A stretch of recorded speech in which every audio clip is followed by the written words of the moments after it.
لبیک یا حسین ہے ایمان کا. بسم اللہ الرحمن الرحیم. ام حسبت ان اصحاب الکہف والرقیم كانوا من آیاتنا عجبا. وقت کے امام کے حضور ادائے احترام کے لیے، ان کی نظر لطف کو حاصل کرنے کے لیے ایک بار پھر درود بھیجیں محمد و آل محمد. اللہم صلی علی محمد و آل محمد وعجل فرجہم. پروردگار عالم کا انتہائی احسان ہے، انتہائی لطف و کرم ہے. اس نے اس دنیا کی ساری رکاوٹوں کے باوجود اور سینکڑوں سال کے فاصلے، ہزاروں کلومیٹر کی دوری، اور جو دنیا کے اندر نفس پرستی، مادہ پرستی پھیلی ہوئی ہے، یہ بیماری کا معاملہ، دوسری چیزیں، ان سب کے ہوتے ہوئے خداوند متعال نے آپ کو اور ہمیں ذکر امام حسین کی سعادت نصیب کی. اہل بیت اطہار علیہ السلام کی پرچم اعزا کو سر بلند رکھنے والوں میں قرار دیا. دنیا کی رکاوٹیں مختلف رنگ بدل کے آتی رہتی ہیں، لیکن گویا ہمارا تو ایک وعدہ ہے امام حسین کے ساتھ، اہل بیت اطہار علیہ السلام کے ساتھ، نبی خدا کے ساتھ، انی تارک فیکم الثقلین کہنے والے نبی کے ساتھ. اور ان کے ساتھ ہمارا وعدہ ہے کہ اے اللہ کے نبی، ہم وہ نہیں بننا چاہتے جو اہل بیت کے تارک بنے، ان کو ترک کرنے والے بنے. نعوذ باللہ تعالی. ہم ساتھ دینے والے ہیں، اور جو آپ نے فرمایا تھا کہ یہ دونوں ہمیشہ ساتھ رہیں گے یہاں تک کہ حوض پہ وارد ہوں، تو خدایا اے اللہ کے نبی، ہم ان کے ساتھ آپ کے خدمت میں اس حوض کوثر پہ پہنچنا چاہتے ہیں. تو عزیزان محترم، یہ وہ وعدہ ہے کہ جو ہمارا نبی کے ساتھ ہے، اور اللہ کا وعدہ پھر ہمارے ساتھ ہے. اذکرونی اذکرکم واشکروا لی ولا تکفروا. تم میرا ذکر کرو، میں تمہارا ذکر کروں گا. اور خداوند متعال نے یہ سعادت دی مجھے اور آپ کو کہ ہم بیٹھیں، امام حسین کا ذکر کریں، حبیب خدا کے نواسے کا تذکرہ کریں. انشاءاللہ پروردگار عالم آپ کے اور ہمارے ذکر کو بلند کرے گا، اپنی بارگاہ میں قبول فرمائے گا، اور ہمیں اہل بیت اطہار علیہ السلام کی شفاعتیں نصیب فرمائے گا دنیا اور آخرت میں. تمام دعاؤں کی قبولیت کے لیے، وقت کے امام کے نظر لطف کے حصول کے لیے، اور جو لوگ بھی مریض ہیں اس بیماری کے اندر، دوسری بیماریوں کے اندر، ان تمام کی شفا کے لیے، مرحومین کے درجات کی بلندی کے لیے، مغفرت کے لیے درود بھیجیں محمد و آل محمد پر.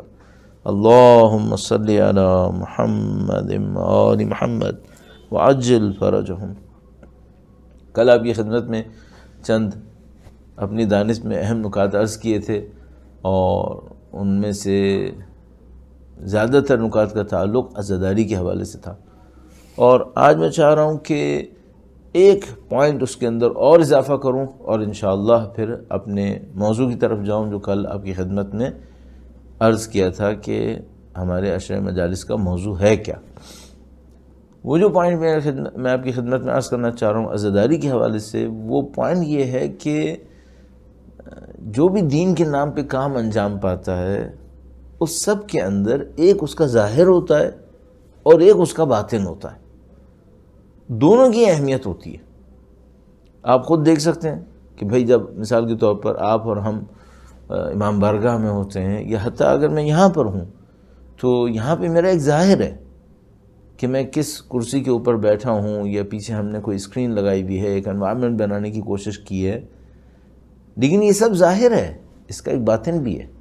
باطن کیا ہے؟ باطن یہ ہے کہ مثلا یہ کپڑے تو میں نے پہنے ہوئے ہیں، یہ پاک ہے یا نہیں ہے.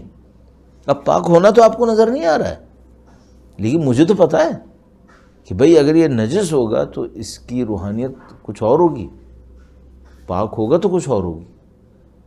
اس کے پیچھے بھی ایک اور گہرائی ہے. وہ کیا؟ وہ یہ کہ بھئی یہ جو بولنے والا ہے یہ خلوص سے بول رہا ہے یا کسی اور نیت سے بول رہا ہے. اصل یہ کام کر کیوں رہا ہے؟ تو ہم سب جانتے ہیں جب بھی دین کے نام پہ بات ہوتی ہے تو یہ ساری گہرائیاں آتی ہیں. ایک ظاہر ہوتا ہے، ایک باطن ہوتا ہے، پھر باطن کا بھی باطن ہوتا ہے، پھر باطن کا بھی باطن ہوتا ہے. قرآن کریم کے لیے اللہ کے نبی نے ارشاد فرمایا، ان کی ذات گرامی پہ درود بھیجے گا، محمد و آل محمد، اللہم صلی علی محمد و آل محمد. نبی خدا فرماتے ہیں قرآن کریم کے 70 باتیں ہیں. ایک آیہ کریمہ کا مطلب ایک نہیں ہوگا، اس کے پیچھے بہت سارے مفہوم ہو سکتے ہیں. اور یہ جو 70 عربک میں استعمال ہوتا ہے، معمولاً یہ 69+1 کے لیے استعمال نہیں ہوتا. یہ ایک سمبولک ٹرم ہے. 70 کا مطلب ہوتا ہے بہت زیادہ، count less you can say. تو یہ سب باتیں ہیں یہاں پر. تو عزاداری میں بھی ایک ظاہر ہے اور عزاداری میں بھی ایک باطن ہے. اب مجھے ڈر یہ ہے آج کی دنیا میں چمک ظاہر کی اتنی امپورٹنٹ ہو گئی ہے لوگوں کے لیے کہ باطن پہ توجہ تقریباً ختم ہو گئی ہے. اور یہ سب ایک وجہ سے ہو رہا ہے. انشاءاللہ کبھی موقع ملا تو آپ کی خدمت میں ان ایام میں عرض کروں گا. دوسری جو اس سے پہلے بہت دفعہ عرض کر چکا ہوں وہ یہ کہ بھئی ویسٹ میں جب یہ رینیسانس آیا 16 سینچری کے اندر، 17 سینچری کے اندر، تو گویا ایک شفٹ حاصل ہوا. ایون دین اور اسپریچویلٹی کو ظاہر کے اندر ڈھونڈنے لگے. تو مثلا اس رینیسانس سے پہلے جو حضرت مریم علیہ السلام کی تصویریں بنتی تھیں، اسکلپچرز بنتے تھے، اس میں ان کی فزیکل بیوٹی کے اوپر اتنا ایمفیسس نہیں تھا. چہرہ سادہ سے بناتے تھے اور ایک اورا کے ساتھ، ایک اسپریچول لائٹ کے ساتھ اس طرح کر کے ڈرا کرتے تھے، یا جو اسکیچز بناتے تھے، مثلا جو کچھ بھی تھا. لیکن اس کے بعد کیا ہوا؟ اس کے بعد پھر ان کی بیوٹی کی طرف توجہ دینا شروع کر دی، فزیکل بیوٹی کی طرف. پروفٹس کو بھی پھر اسی طرح دیکھا. جو حضرت داؤد علیہ السلام کو مجسمہ بنایا گیا وہ آپ کی خدمت میں معلوم ہے کہ وہ کیا حشر کیا.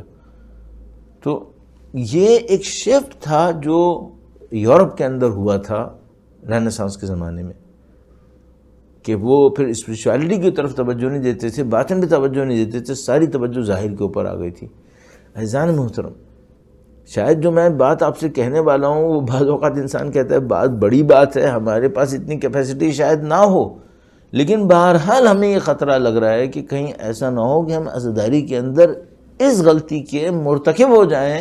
یہ غلطی ہم کمٹ کر بیٹھیں، کیا ظاہر پہ توجہ بہت بڑھ جائے اور اندر اسپریچویلٹی، میننگز اور کانٹینٹس، اس کے اوپر توجہ ختم ہو جائے.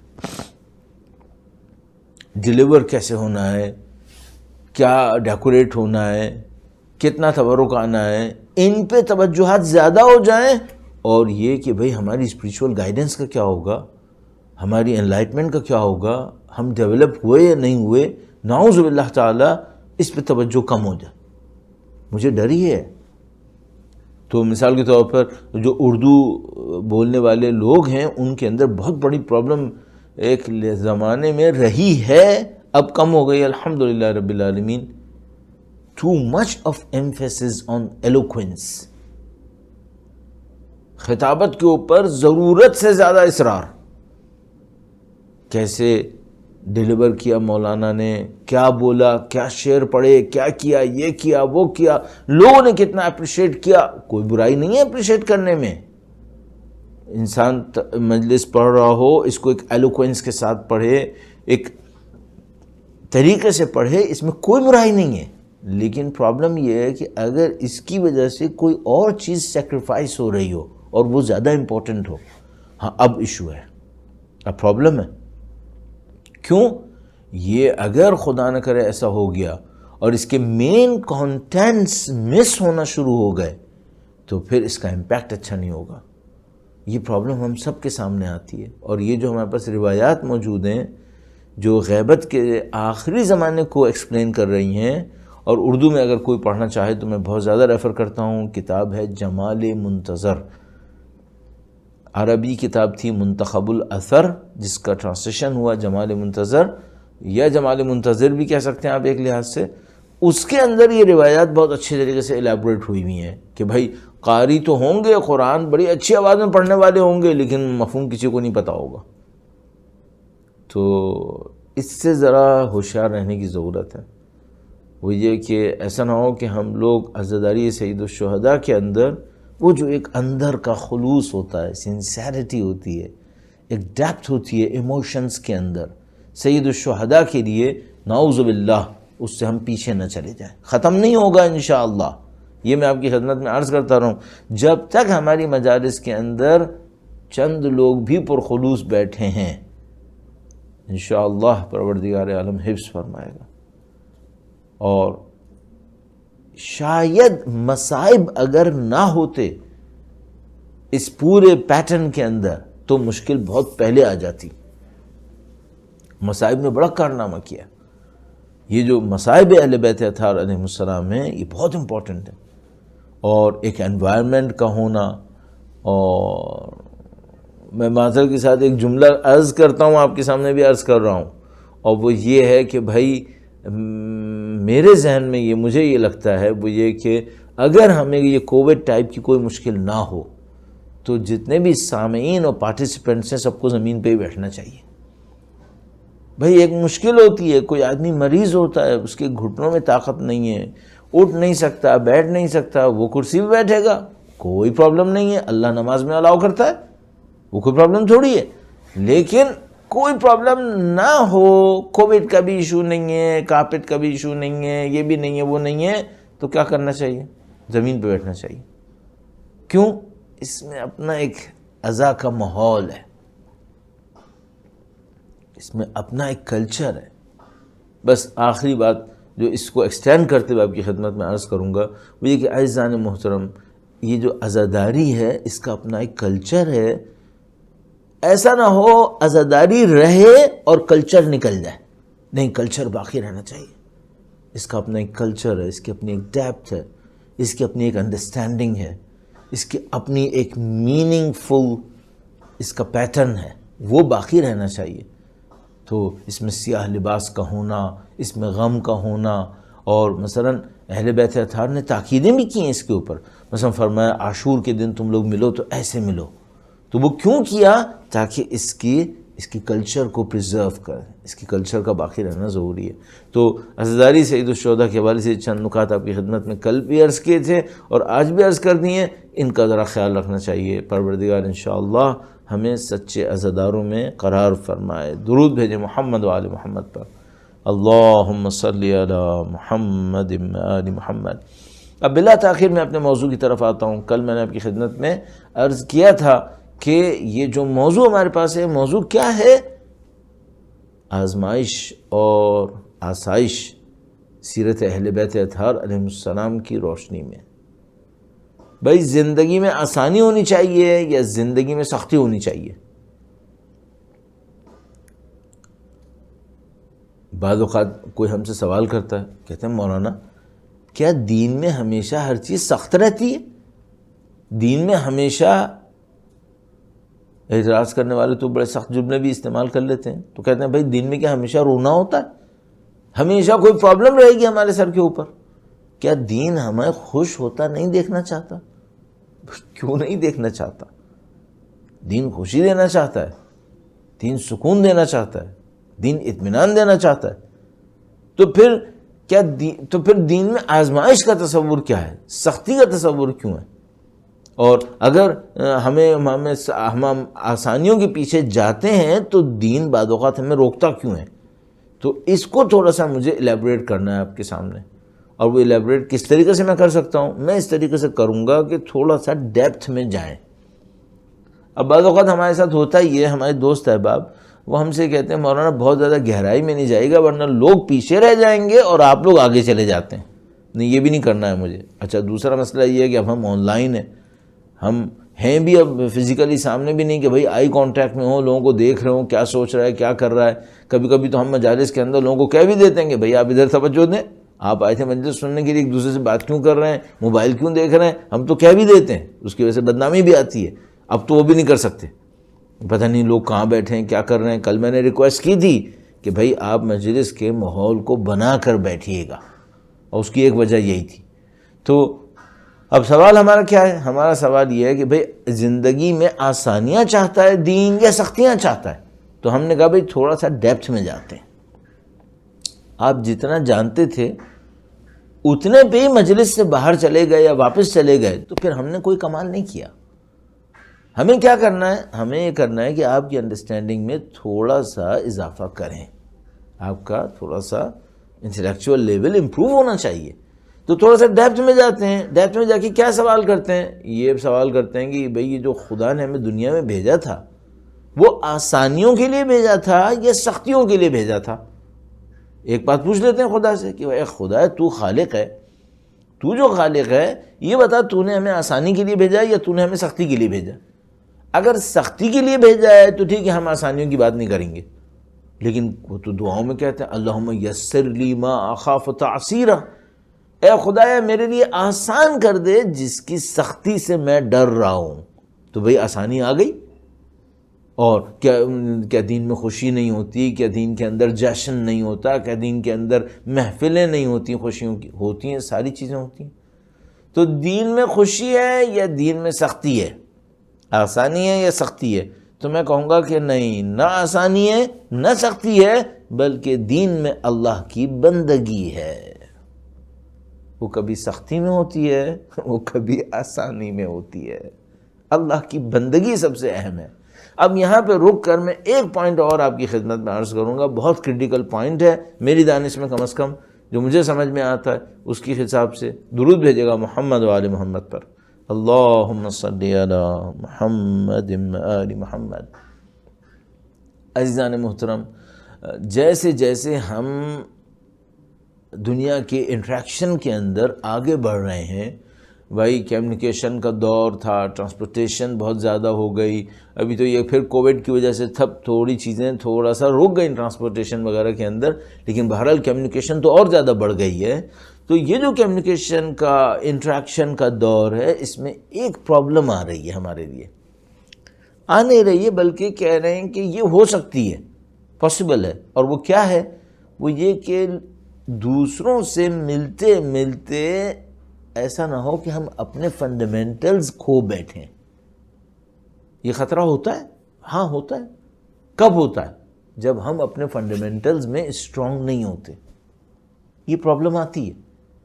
بھئی ایک آدمی کے ساتھ میں بیٹھا ہوں، دین مجھ سے کہتا ہے جھوٹوں کے ساتھ مت بیٹھو، جو لوگ جھوٹ بولتے ہیں ان کے ساتھ مت بیٹھو. دین مجھ سے کہتا ہے مثلا جو لوگ کنجوس ہیں ان کے ساتھ مت بیٹھو، گریڈی جو لوگ ہیں ان کے ساتھ مت بیٹھو. کیوں نہیں بیٹھوں؟ تو فارسی میں ایک شعر کہتے ہیں قدیم زمانے سے، کہتے ہیں کبوتر بکبوتر باز بباز کند ہم جنس با ہم جنس پرواز.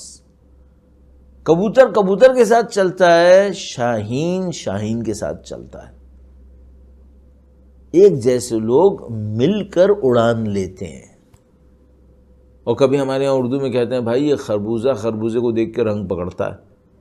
تو ہوتا کیا ہے؟ اگر آپ کے فنڈامنٹلز اسٹرانگ نہیں ہیں تو آپ سلولی گریجولی کسی کو ایکسیپٹ کرتے ہیں، اور پھر آپ کو کبھی کبھی یہ بھی پتہ نہیں چلتا کہ بھائی میں ایکسیپٹ کرتے کرتے کہاں چلا گیا ہوں. اب یہاں پر ایک بہت کریٹیکل کوشچن ہے، وہی کہ یہ جو اسلامک کلچر ہے اور یہ جو نان اسلامک کلچر ہے، اس میں جو ڈفرینس ہے وہ ڈفرینس کہاں پر ہے؟ کیا وہ لینگویج ہے؟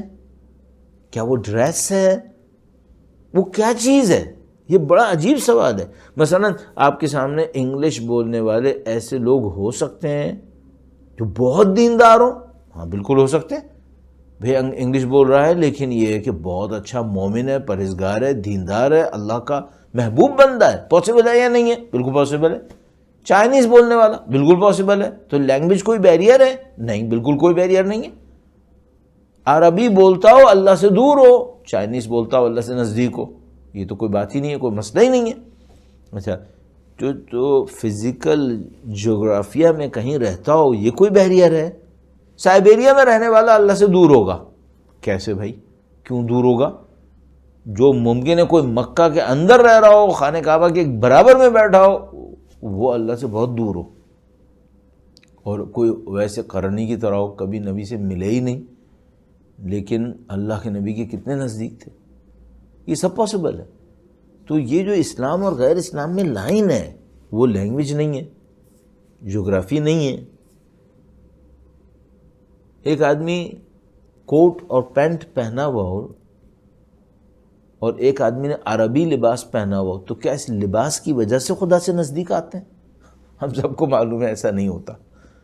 ایک آدمی ممکن ہے بالکل ایسا لباس پہنا ہوا ہو جس کا اسلام سے کوئی تعلق نہ ہو، اس کلچر کا، لیکن وہ اللہ کا بندہ ہو، تو ہم سب کو معلوم ہے اس کا کوئی تعلق نہیں ہے۔ تو وہ جو لائن ہے وہ کہاں پر ہے؟ تو مجھے ایک واقعہ یاد آتا ہے، وہ بھی میں آپ کی خدمت میں عرض کر دوں اور پھر اس بات کو عرض کروں گا اور پھر ہم آئیں گے اس کے اوپر آسانی یا سختی کی طرف۔ درود بھیجے گا محمد و آل محمد پر، اللہم صلی علی محمد و آل محمد۔ ایک دفعہ میں یورپ میں کہیں پہ ایک صاحبہ مومنہ ماشاءاللہ ان کے ساتھ تھا، اور ان کی فیملی کے ساتھ بیٹھ کر یہ بات ہو رہی تھی کہ بھئی یہ جو اسلام ہے اور ویسٹرن ورلڈ ہے اس میں ڈفرینسز کیا ہیں۔ میں نے اس سے چند دن پہلے ایک سیریز آف لیکچرز دیا تھا، 2 یا 3 لیکچرز تھے میرے خیال میں، جس میں اسلام اور ویسٹرن ورلڈ کی کلچرز کو میں نے کمپیئر کیا تھا۔ تو اب میں اپنی یہاں پہ ایک کمی بھی عرض کر رہا ہوں، اس واقعے کے اندر آتی ہے۔ تو میرے جو لیکچرز کا ٹائٹل تھا وہ Islamic culture versus western culture, اس ٹائپ کا تھا۔ تو وہ جو صاحبہ تھیں انہوں نے، ان کے گھر میں رک بھی چکا تھا، تو انہوں نے مجھ سے یہ کہا کہ آپ نے مجھے کلچر کے حساب سے کتنے % اسلامک دیکھا ہے؟ بہت عجیب سوال ہے یہ، بھائی میں کیسے جج کر سکتا ہوں کہ یہ آدمی 90% اسلام ہے یا 80% اسلام ہے یا 60% اسلام ہے؟ لیکن وہ خاتون بہت میرے خیال میں بہت دیندار تھی، میرا خیال ہے۔ تو میں نے ان سے کہا کہ میں نے شاید ان سے یہ کہا کہ میں اس بات کو نہیں جج کر سکتا، لیکن اگر کوئی مجھ سے یہ کہے تو میں آپ سے یہ کہوں گا کہ میرے نزدیک جو کچھ میں نے اب تک دیکھا اس میں more than 80% you are on Islamic culture۔ تو انہوں نے مجھ سے ایک بہت عجیب بات کہی، کہنے لگی کہ مجھے خوشی ہوئی کہ آپ نے مجھے 80% سے زیادہ مارکس دیے اسلامک کلچر میں۔ باقی میں آپ کو ایک بات بتا دوں کہ جو کچھ میں کرسچن تھی اس میں ہارڈلی 20% چینج ہوا ہے مسلمان ہونے کے بعد بھی۔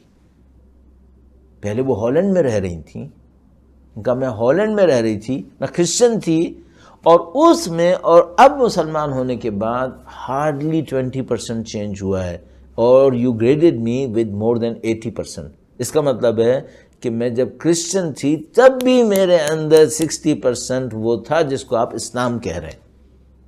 میں نے کہا میں ایکسیپٹ کرتا ہوں، یس دس از پاسبل، کہ آپ جب کرسچن تھیں تو آپ کی تھاٹس کے اندر وہی ریالٹی تھی جو اسلام کے اندر ہوتی ہے۔ کیوں؟ کیونکہ ان الدین عند اللہ الاسلام۔ تو انہوں نے مجھ سے کہا کہ کیا میں اس وقت ویسٹ میں نہیں رہ رہی تھی؟ میں نے کہا ہاں۔ تو کہنے کی کہ پھر آپ کیوں کہتے ہیں Islamic culture versus western culture?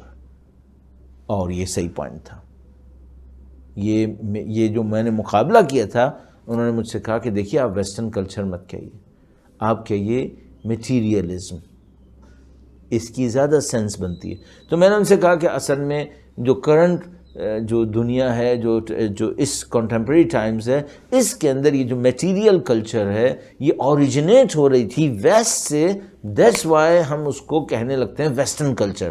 تو انہوں نے کہا کہ نہیں، یہ بات صحیح نہیں ہے، یہ دنیا میں ہر جگہ ہوتی ہے، آپ کے مسلمانوں کے اندر بھی ہوگی، پاکستان کے اندر بھی ہوگی، چائنا کے اندر بھی ہوگی، آپ اس کو اس طرح سے ٹائٹل مت دیں، زیادہ اچھا ٹائٹل یہ ہے کہ آپ اس کو میٹیریلزم کہیں۔ یہ بات میں نے قبول کی اور ابھی بھی کہوں گا کہ جو کمپیریزن ہونا چاہیے وہ اسلام و ویسٹ کے اندر نہیں ہے، اسلام و میٹیریلزم کے اندر ہے۔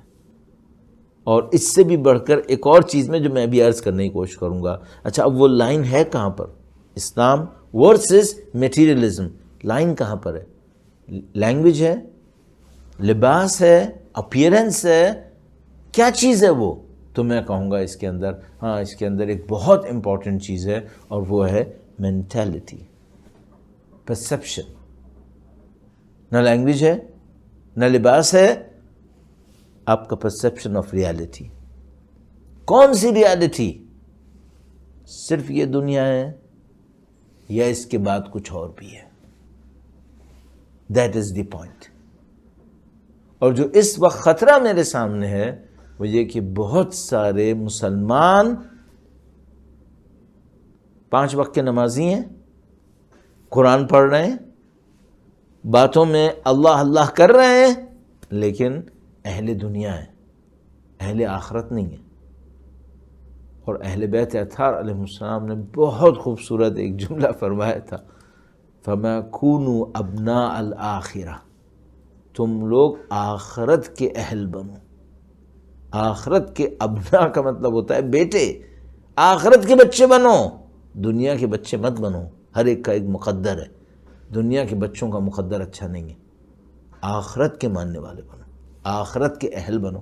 اس کو تھوڑا سا میں آپ کو ایک اور انداز میں عرض کروں گا. درود بھیجے گا محمد و آل محمد پر. اللہم صلی علی محمد و آل محمد وعجل فرجہم. یہ جو مسئلہ ہے یہ سب سے اہم مسئلہ ہے. تو اگر مجھ سے کوئی یہ کہے کہ بھئی آپ دنیا کے 7 بلین پاپولیشن کو تقسیم کریں تو آپ کس میں سب سے میننگ فل تقسیم کریں گے، تو میں کہوں گا لینگویج کی تقسیم میننگ فل نہیں ہوگی اتنی، ایون کلچرز کی تقسیم بھی اتنی میننگ فل نہیں ہوگی، لیکن جو سب سے زیادہ میننگ فل تقسیم ہوگی وہ میرے خیال میں یہ اہل دنیا ہے یا اہل آخرت. اور اس کے پیچھے ایک اور ہے، یہ آدمی اصول پسند ہے یا نفس پرست ہے. یہ پوائنٹ ہے. بس اگر مجھ سے کوئی پوچھے تو میں اس سے کہوں گا کہ اسلام کے اندر جو فنڈامنٹل ہے that is the difference between Islam and other thing. وہ کیا ہے؟ وہ یہ کہ اسلام اہل آخرت ہے، دنیا کو بھی بناتا ہے. مین پرسیپشن، مین فوکس اس کا آخرت کے اوپر ہے. اور یہ اس کے نتیجے میں ایک اور ریالٹی جو حاصل ہوتی ہے وہ یہ کہ مسلمان مین آف اصول ہے. یہ اس کے اندر پرنسپل ہوتے ہیں، ایک اصول کے اوپر زندگی گزارتا ہے، نفس پرستی کے اوپر، ہوا و ہوس کے اوپر زندگی نہیں گزارتا ہے. یہ جو کلاسیفیکیشن ہے یہ سب سے امپورٹنٹ کلاسیفیکیشن ہے.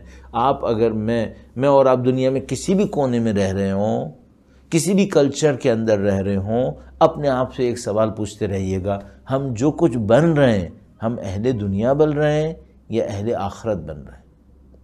ہم اصول پسند بن رہے ہیں یا نفس پرست بن رہے ہیں؟ ہم کیا بن رہے ہیں؟ یہ مین ڈفرنس کریٹ کرے گا. تو اب میں اپنے سوال کی طرف واپس آتا ہوں، لیکن اس سے پہلے انشاءاللہ نورانیت کے حصول کے لیے، اللہ کی خاص رہنمائی اور ہدایت کے حصول کے لیے کہ خدا ہمارے لیے نورانی راستہ قرار دے جس کے اوپر چلتے ہوئے ہم اس کی پناہ کو اور اس کی قرب کو حاصل کر سکیں. درود بھیجیں محمد و آل محمد پر. اللہم صلی علی محمد و آل محمد وعجل فرجہم. زندگی میں آسائش چاہیے یا آزمائش؟ آسانی یا سختی؟ تو میں نے کہا بھائی نہ آسانی نہ سختی، اللہ کی بندگی. اللہ کی بندگی کہاں سے آتی ہے؟ اہل آخرت سے آتی ہے، اصول پسندی سے آتی ہے. اس کو اپنے اندر لے کر آؤ. اس کے ہوتے ہوئے آسانی آئے تب بھی اچھی ہے، سختی آئے تب بھی اچھی ہے. یہ اصل ہے.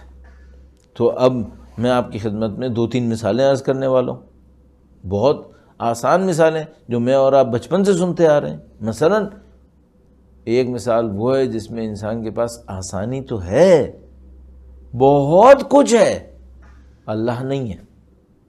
قارون. بہت کچھ ہے، اتنا کچھ ہے کہ خدا کہتا ہے کہ اس کی تو چابیاں، کیز وہ بھی نہیں اٹھا سکتا تھا کوئی. اب اس کے کیا مطلب ہے اور اس کو مفسرین کس انداز میں بیان کرتے ہیں مختلف طریقوں سے. بہرحال قرآن کریم نے کہا ہے کہ بھائی اس کے پاس پیسہ، دولت، ذخیرے بہت تھے، لیکن اس کے ساتھ مشکل کیا تھی؟ جب اس سے کہا لوگوں نے کہ دنیا سے اپنے حصے کو مت بھلاؤ لیکن آخرت کے لیے بھی کچھ بناؤ، تو کہتا ہے یہ تو میں نے اپنے علم سے حاصل کیا ہے. یہاں پہ ایک اور کوالٹی ہمیں نظر آتی ہے. میں نے آپ سے کہا تھا نا بھئی اہل آخرت ہونا چاہیے اور اصول پسند ہونا چاہیے. ایک اور بات سمجھ میں آتی ہے، وہ یہ کہ صرف اپنے آپ کو دیکھے یا خدا کو دیکھے. ہاں یہ ڈفرینس آتا ہے. یہ جو غلط کیٹیگری ہوتی ہے یہ اہل دنیا ہوتی ہے، نفس پرست ہوتی ہے اور سیلفش ہوتی ہے، اپنے آپ کو سینٹر اور فوکس سمجھتی ہے اور باقی سب کو کچھ بھی نہیں. ان الانسان لیطغی ان رآہ استغنی. انسان بغاوت کرتا ہے جب وہ اپنے آپ کو بے نیاز دیکھتا ہے. جب وہ دیکھتا ہے میں سب کچھ ہوں تو بس پھر معاملہ خراب ہو جاتا ہے. تو مثلا ایک کیٹیگری ہو گئی کہ جس کے پاس سب کچھ ہے، دنیا بہت کچھ ہے لیکن خدا نہیں ہے. وہ کہہ رہا ہے کہ یہ سب میں نے کیا ہے، اور خدا متعال فرماتا ہے تو ہے کون؟ تیرے پاس تو جسم بھی تیرا نہیں ہے، روح تیری نہیں ہے، طاقت تیری نہیں ہے، ذہن تیرا نہیں ہے، سب میں نے دیا ہے. وَلِلَّهِ مَا فِي السَّمَاوَاتِ وَالْأَرْضِ. کل میں نے آپ کی خدمت میں عرض کیا تھا. دوسری طرف ہم دیکھتے ہیں سب کچھ ہے اور خدا کے ساتھ ہے، اللہ کی بندگی کے ساتھ. حضرت سلیمان ہواؤں پر حکومت ہے، جنوں پر حکومت ہے، زمین و آسمان کے درمیان ایسے ایسے لشکر ان کے پاس ہیں جو کسی کے پاس نہیں ہیں، لیکن اللہ کی بندگی کے ساتھ ہے. اور یہ خدا کی باتیں ہیں. تو بھائی دین کے اندر اصل کیا ہے؟ اصل اللہ کی بندگی ہے.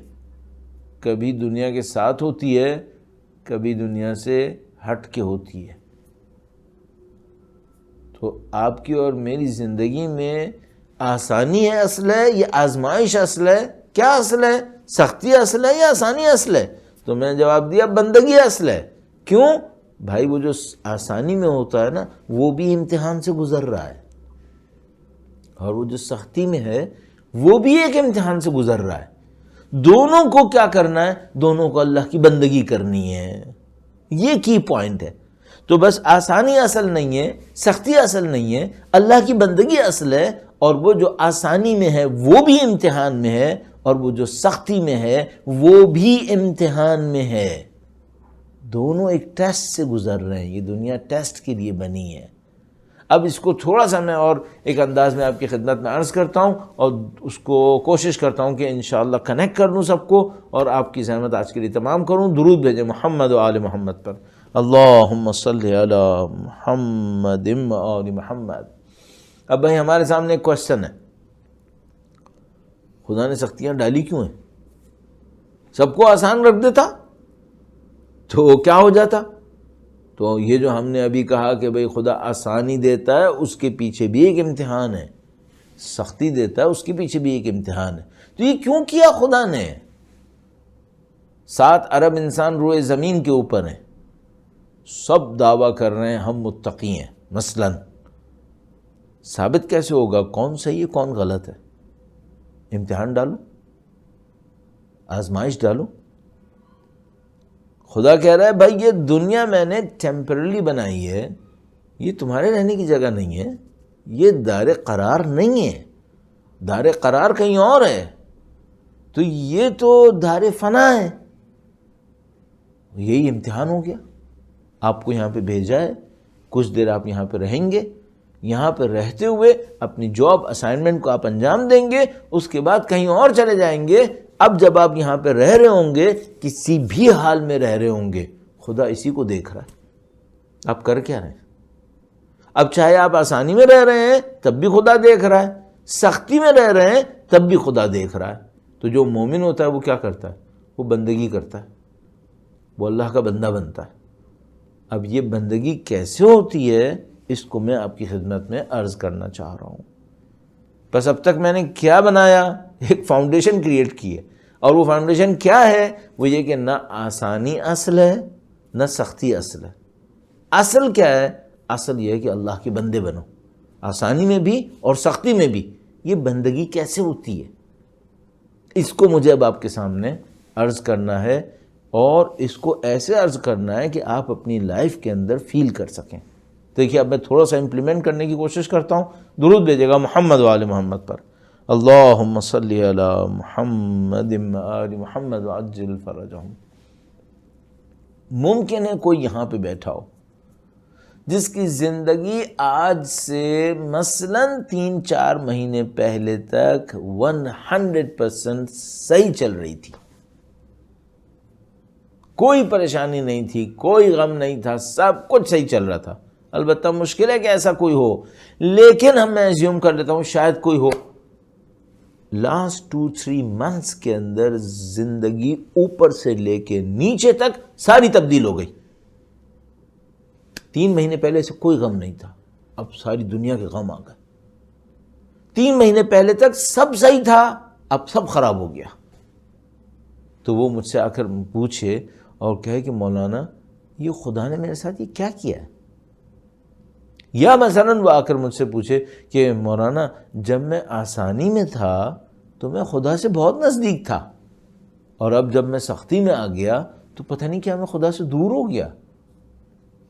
تو بھئی اصل کیا ہے؟ تو پھر میں عرض کروں گا اصل بندگی ہے. تو مجھے کیا کرنا چاہیے؟ مجھے ہمیشہ یہ دیکھنا چاہیے اللہ کا بندہ کیا کرتا ہے، مجھے وہ کرنا چاہیے، اس کو اپنے اندر اتارنے کی کوشش کرنی چاہیے. تو مثال کے طور پر اگر ایک اللہ کے بندے کو خدا کچھ دیتا ہے تو وہ کیا کرتا ہے؟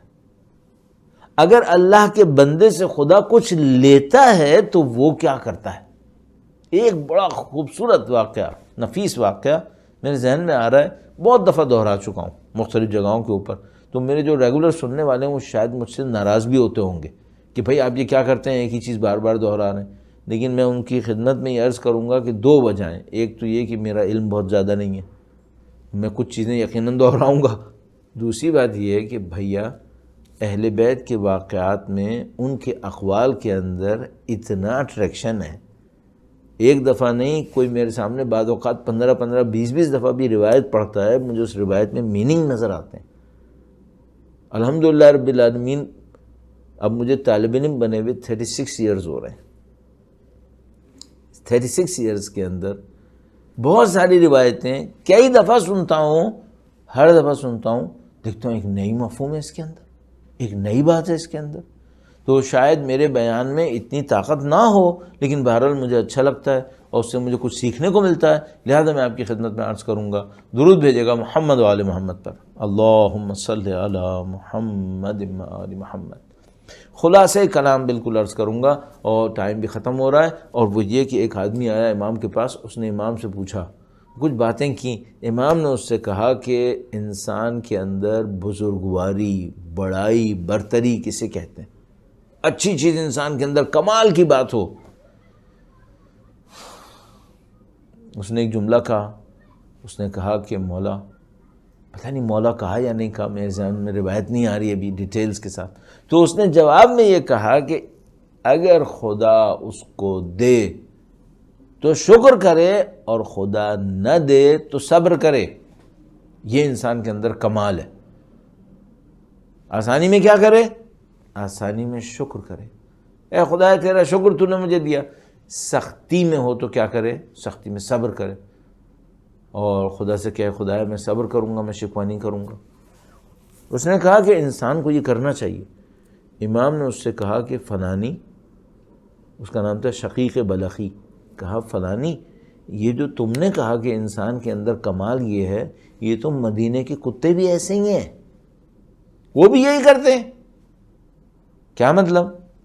مثلا اگر کوئی کتے کو کچھ دیتا ہے اس کا مالک، تو کتا اس کا شکریہ ادا کرتا ہے، اس کے قدموں میں لوٹتا ہے، اس کے سامنے 2 ملائے گا اور کیا کرے گا.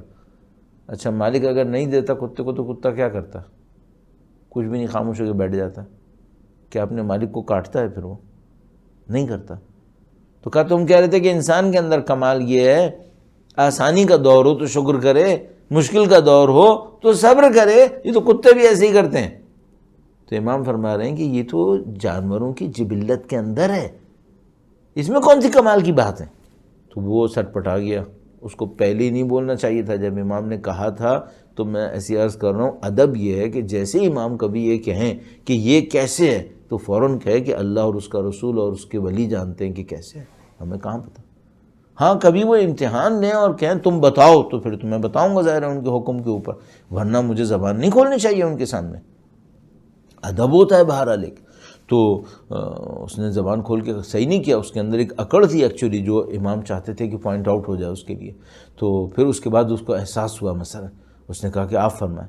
تو امام نے فرمایا کہ ہم اہل بیت جب خدا ہمیں نہیں دیتا تو ہم شکر بجا لاتے، یا اللہ، جب ہم سختی میں ہوتے ہیں تو ہم شکر بجا لاتے۔ کہاں سے شروع کیا؟ نہیں کیا کہ مثلا ہم فقط صبر کرتے ہیں، نہیں، ہم صبر کرتے ہیں اور اس صبر کے ساتھ شکر بھی کرتے ہیں۔ یہ جو ہمارے اردو میں جملے دونوں ساتھ استعمال ہوتے ہیں نا، صبر و شکر، صبر ایک چھوٹا مرحلہ ہے سختی میں، اس سے بڑھ کر کیا ہے؟ اس سے بڑھ کر شکر ہے، صبر اور شکر۔ تو کہا ہم شکر کرتے ہیں خدا کا، اور اس کے بعد اگر ہوتا ہے تو کیا کرتے ہیں؟ فرمایا اگر ہوتا ہے تو ہم بندوں میں تقسیم کر دیتے ہیں، لوگوں کو نواز دے دیتے ہیں، لوگوں کی زندگیوں سے مشکلات کو حل کر دیتے ہیں۔ یا اللہ، دیکھیں نا آپ اسٹینڈرڈ کہاں پہنچا دیا۔ اگر نہیں ہوتا تو شکر کرتے ہیں الحمدللہ، اور اگر ہوتا ہے تو بندوں کی خدمت کرتے ہیں، بندوں کی زندگی سے مشکل کو حل کرتے ہیں۔ یہ اہل بیت کی عظمت ہے، اس کو آپ کی خدمت میں بعد میں عرض کروں گا۔ یہ اہل بیت اطہار علیہ السلام کا خاصہ ہے اور کافی گہرائی ہے اس کے اندر۔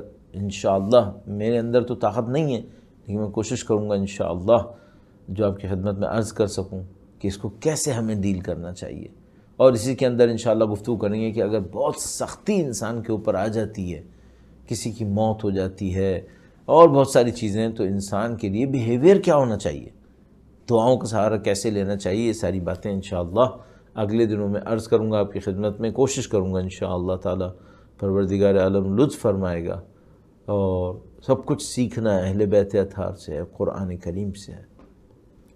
انہوں نے سب کچھ سکھا دیا ہے، حقیقت یہ ہے، سب کچھ بتا دیا ہے۔ اب ہماری نصیب، ہماری قسمت، ہماری محنت کہ ہم جا کے سیکھیں کہ انہوں نے ہمیں کیا سکھایا۔ انہوں نے تو سب کچھ سکھا دیا، اور اس سکھانے میں اتنی محنت کی کہ اپنی جانیں قربان کر دی، اپنی نہیں، اپنے جگر گوشے قربان کر دی۔ جانیں قربان کرنا بہت چھوٹا لفظ ہے اہل بیت کی قربانیوں کے سامنے۔ اہل بیت نے جانیں قربان نہیں کی، اہل بیت نے جگر کے ٹکڑے قربان کیے، سب کچھ دے دیا۔ اللہ کی رضایت میں ایسے بڑھے، ہم بعض چیزیں نہیں سمجھ پائیں گے، ہماری حد ہے، ہماری لمٹ ہے، ہم ان لمٹس کے اندر رہتے ہوئے اہل بیت اطہار علیہ السلام کی بہت ساری قربانیوں کو نہیں سمجھ پائیں گے۔ آج کی شب اہل بیت اطہار علیہ السلام کے اس سفر کربلا میں اس پہلے حصے کو بیان کرتے ہیں جب سید الشہداء نے مدینے سے چلنے کا ارادہ کیا۔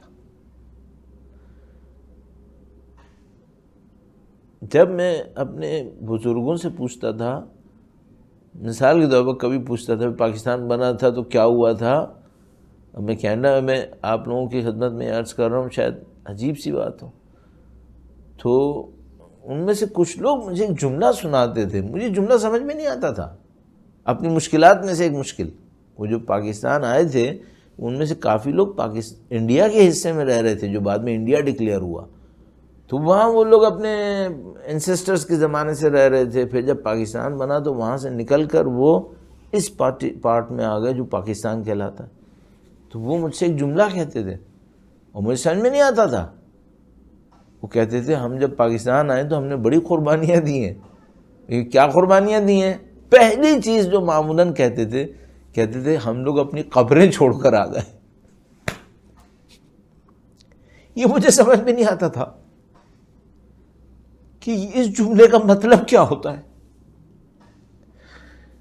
لیکن میں آپ کی خدمت میں یہ عرض کروں گا کہ جب میں اس واقعہ کربلا کو پڑھتا ہوں اور سید الشہداء اپنے نانا کے روضے کو الوداع کر رہے ہوتے ہیں، جب میں اس منظر کو دیکھتا ہوں تو مجھے ان کی بات تھوڑی سی سمجھ میں آتی ہے کہ وہ کیا کہہ رہے تھے ہم سے، اور پھر یہ سمجھ میں آتا ہے کہ جو امام حسین جھیل رہے تھے وہ کیا تھا۔ نہیں سمجھ میں آئے گا ویسے تو، جھلک سمجھ میں آتی ہے کہ سید الشہداء جب اپنے نانا کے روضے پر الوداع کرنے آئے تو اس کا مطلب کیا تھا۔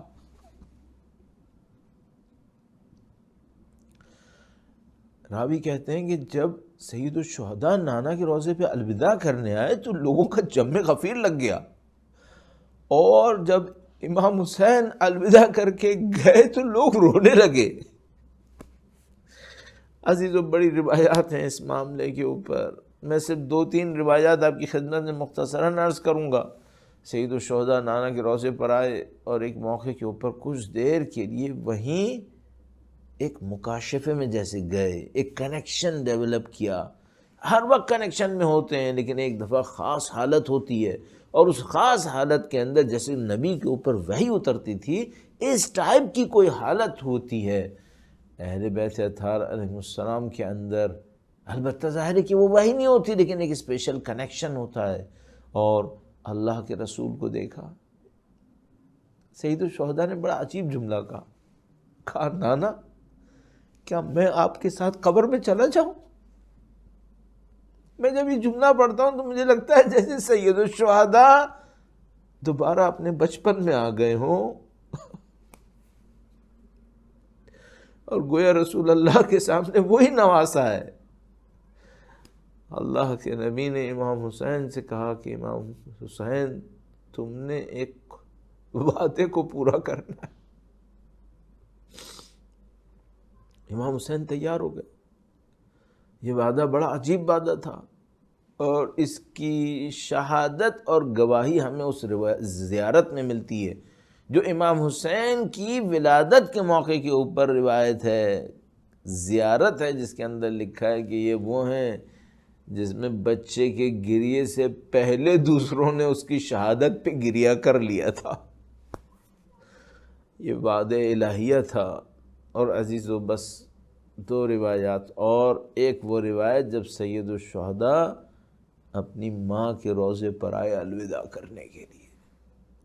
کل میں نے آپ کی خدمت میں امام کا ایک الوداع بیان کیا تھا، جب سید الشہداء اپنی والدہ کے جنازے پر آئے تھے الوداع کرنے کے لیے۔ عجیب موقع ایک اور آیا، اب ایک بار پھر امام حسین آئے ہیں اپنی ماں سے الوداع کرنے کے لیے۔ اور عزیزو، اس کے بعد جو منظر تھا وہ تھا کہ جب قافلہ امام حسین تیاری کر رہا ہے۔